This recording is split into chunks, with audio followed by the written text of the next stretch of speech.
What's up, guys? Hey! Hello, lovebirds. What happened? We're, in love because of, Valentine's Day that just passed. Did you do anything special? Yeah. We went out to eat some steak and stuff, and just hung out, went shopping and stuff like that. It was cool, man. What'd you buy for yourself? I didn't buy anything for some chocolate. What did you buy your wife? I'm sorry. That's what okay. She wanted some stuff that she's been wanting, just bags and stuff like that, and it was cool. Did you get anything special? I did. I got some cologne. Yeah, it was good. I don't really buy myself any cologne, really. I thought that Oculus thing was. Oh no, that was my Christmas gift, which we have to talk about. That we should probably talk about that one of these days. We'll talk about his. Yeah, Oculus that's what I'm in love with right now.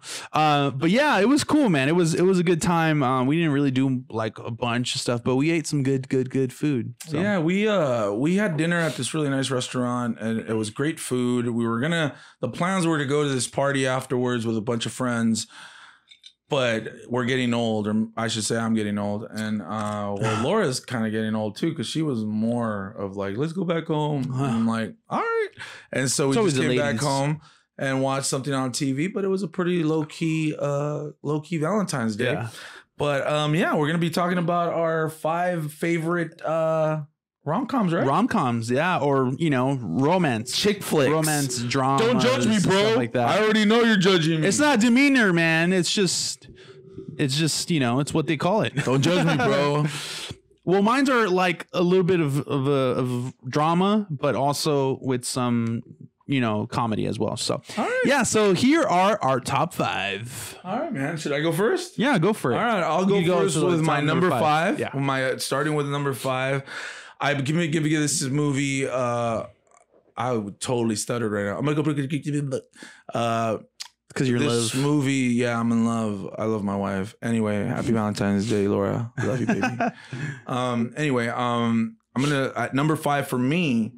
My favorite is While You Were Sleeping. It was a Bill Pullman and Sandra Bullock story about her being a train station person, a ticketer or whatever.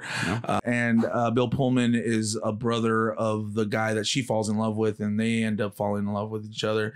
It's a great movie. It's like a 90s, I believe it's a 90s movie. I sort of remember that movie. It's a great movie, guys. If you guys haven't seen it, watch it with your girl. They'll fall in love with you all over again. Believe that love is possible. So at number 5, I have Sandra Bullock and Bill Pullman with While You Were Sleeping. Sweet. Well, mine is with Sandra Bullock as well. Oh, yeah. I have The Proposal. Yes, The Proposal with Ryan Reynolds. Ryan Reynolds is her assistant, right? And she's getting deported or whatever, and they go through this whole facade of being married or being engaged. So that movie is great. I'm not gonna lie. Every time I run into it, which I don't do much, but if I do run into it on whatever, I gotta stop and watch it. Betty White is great. Betty White. Oh my gosh, it's one of my favorite roles of hers. It's a lot of fun. I know if you guys haven't watched it, you guys gotta watch it, man. Sit down and yeah. At number 4 for me, that's your number 5, right? Yeah, that's number 5, of course. Number 4 for me is gonna be a movie that is dear and near to my heart. I love this movie. I don't think that I don't think I would have been able to get out of my teens without this movie. My adolescence. Clueless with Alicia Silverstone and Paul Rudd. That is a chick, I guess. It is a love story. At the end of the day, it's a rom-com. It's great. Obviously, you have Cher as the popular girl, and everybody knows who she is. Back then, she was loved by everyone. She was like the it girl back when that movie came out. Coolio was on the radio with Gangster's Paradise. And, the story goes, basically, she's in school. She has a stepbrother that I guess, their parents separated even after the stepbrother was in their house with the mom. Her dad separated with her mom. And anyway, they were stepbrothers. And everyone knows Clueless, man. Anyone knows Clueless. What are you talking about? I'm totally convoluting the story. Sorry about that, guys. Yeah. Anyway, I love the movie. I love Paul Rudd in the movie. Oh, dude, Paul Rudd is definitely it's my first Paul Rudd encounter. Yeah, for me. Dude, I love that guy ever since Clueless, man. He's always been there. But anyway, number 4. Sorry for that craziness. Number 4, Clueless. Yeah. Number 4 for me is Save the Last Dance. Julia Stiles. Julia Stiles. You guys forgot about her, huh? Yes. And I forgot his name too, which he was great in the movie. I forget his name. Hip hop romance drama. Yeah. That was for me, a classic for sure. I grew up watching it. Another guilty pleasure of mine where I run into it. I'm like, man, I haven't seen this in a while. And bang, I remember how great it was. Yeah, dude. Also, we have Kerry Washington in that film before she was anybody. She's the sister of the guy, and she's like, she's the best friend of Julia Stiles in the movie. But yeah, man, I love that movie. Yeah, that movie is great. So that's my number 4. Number 4. Okay, so here we come to the nitty gritty of stuff, right? Yeah. Number 3 gets a little hairy for me, but I'm gonna give it to The Wedding Singer with Adam Sandler and Drew Barrymore.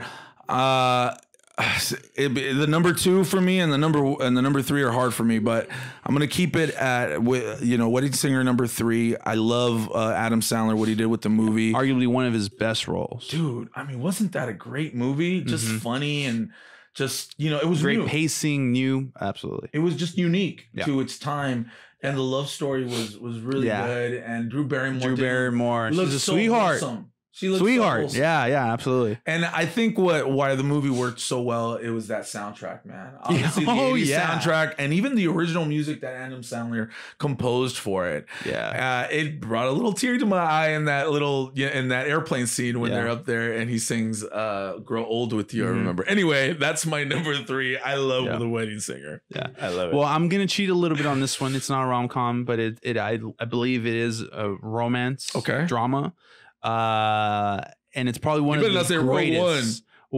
the greatest stories ever told, in my opinion. Titanic. Ooh, Titanic. That's definitely. I believe that the movie is. It broke records at its time. Interesting that you put it there. For inflation is just up there, man, and like it's like top 2, top 3 actually for adjusted inflation. It's a crazy. I know I went to go see it like 4 times in the theater back then in the 90s. Me too. So I was a kid. I think, dude, as to why I didn't pick that, because I don't consider it a rom-com. I don't go to it. I consider it more of a massive blockbuster summer movie that happened, and that's why it's a blockbuster romance. But it is a romance. You're completely in the right to put it there. It was good. Titanic was a great movie, man. Absolutely. From the beginning to end, man. I love that movie. Yeah. I fall asleep to that movie sometimes. Yeah, I can turn it on and just like. Anyway, number 2 for me, Mr. Ramirez. Oh man, don't lie, man. Don't lie. Say Notebook. I already know what my number 1. It's this number 2 thing, man. Okay, number 2.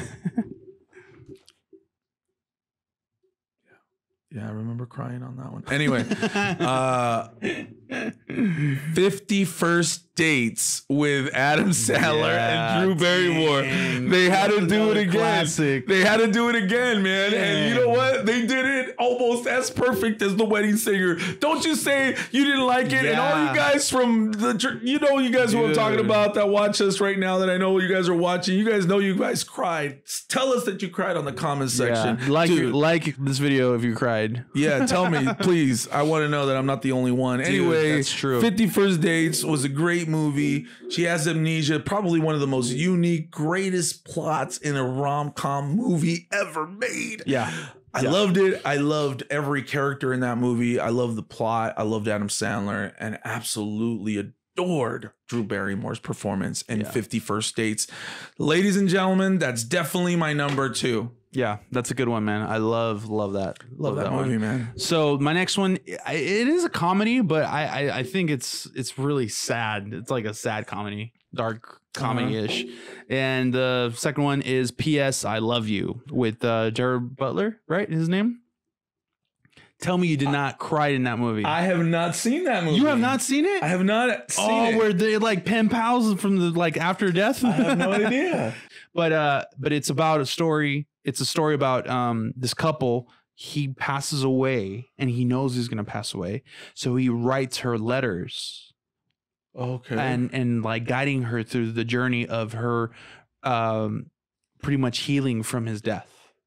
And like every single letter, he says, P.S. I love you. And every single note. And then it's a whole journey of her getting really over his death. Dude, I must say I did cry in that film. It's a great love story about how love transcends even death. Yes. I don't care. I have feelings. I cried too, guys. I'm a wuss too. Man, I haven't seen it, but you know what? What you just explained to the plot, made me interested as heck, dude. And you know what? I don't think that's like on the top of anybody's list or anything like that. Like mine, so, yeah. I just think I connected with it, and then like I don't know. I feel like I connected with it on a different level for sure. Plot, man. Oh, it's a great story. So you're saying it's a guy that's dying, and basically he dies, and he's left with a bunch of letters. First 5 minutes, he passes, and he's left all these letters to help her to cope. Yep. Wow. Yeah. I don't know if it's the worst idea or the best idea ever. I don't know. I don't know. I have to watch the movie to really get perspective on that. I'm gonna do that to Liz if I find out. I gotta watch that. I'm gonna watch it. I'm gonna watch it maybe this weekend with my wife. Maybe. Yeah, it's great. It's great. Highly recommend it.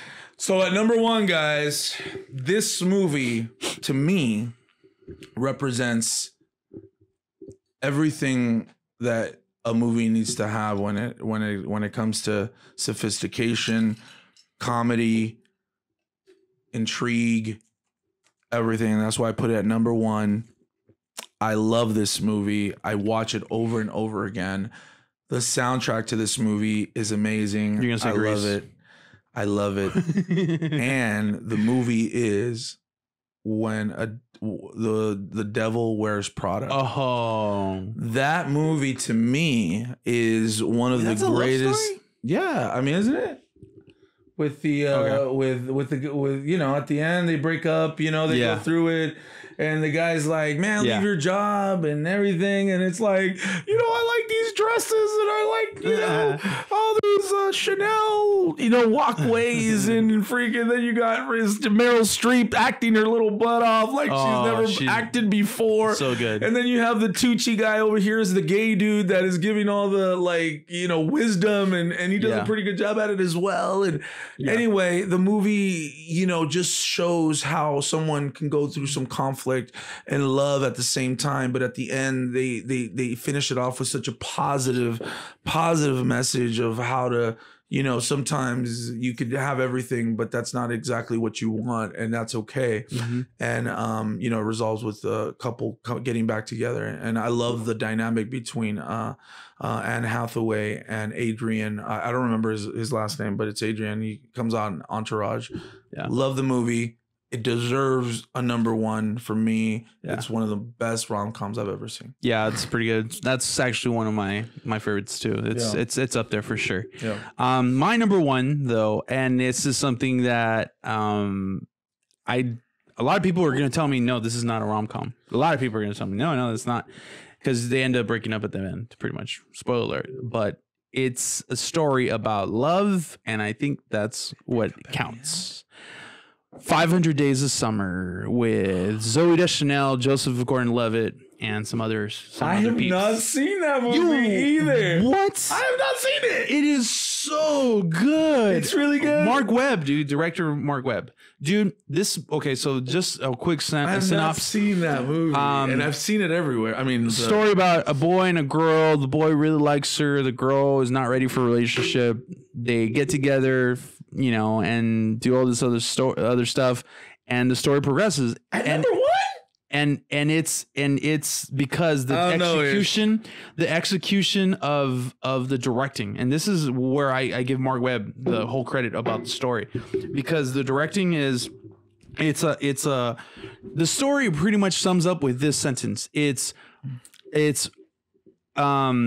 expectation versus reality in relationships, where you expect someone and you imagine all of these positive things and happening in your future, all of this, you know, happening within one relationship. But the reality of it is that the other person sometimes is not even there with you, and you have this whole journey, and you know, sometimes it collides and sometimes it doesn't. And the story is about that. It's a little depressing sometimes, but I love this movie. It is my number one guilty pleasure of romance comedies. Trust me, dude. It is great. Guys, you realize he gave it over Titanic? Yep. Because I will watch this. Oh, these are my top 5. And this is that's crazy though. I gotta watch it then, dude. I have to really watch it. Because I'm like, you're putting this over Titanic, dude. It's my favorite rom-com. I mean, to each his own. I'm just saying, wow, now I'm really intrigued in watching this movie. I haven't watched it. I know what comes out in it. I gave you some really good stuff this week. 2 movies I haven't seen. I think you should really get back to me next show. Let me know what you think about it. I will. And we'll decide and debate about whose heart is bigger. True. I think mine were sleepy while you were sleeping, and then the fourth one for me was Clueless, then Wedding Singer, 50 First Dates, Devil Wears Prada. Those were my 5. The Proposal, Save the Last Dance, Titanic, P.S. I Love You. We'll go watch that. You're not gonna regret it. I'm gonna watch that one. And 500 Days of Summer, which I think I'm gonna watch it, but not because I'm interested in watching it, not because I felt like the trailer like really moved me to want to see it. It's fine. I think you're gonna like it. Anyway, y'all, let us know what your top 5 is. Big romance chick flicks. I know that's not a nice word, but it's what it is. You Google it, you will find something. It exists. Sorry. Anyway, so let us know what you guys think. Please enjoy. Share and like, subscribe, ring the bell notification for more videos like these and more. Yeah, man, you guys stay movie minded all the time, but let's do it together. Yes, because I just did it by myself. All you guys at the same time. 3, 2, 1. Stay movie minded. Ow! Ciao. Peace. Doom, doom, doom, doom.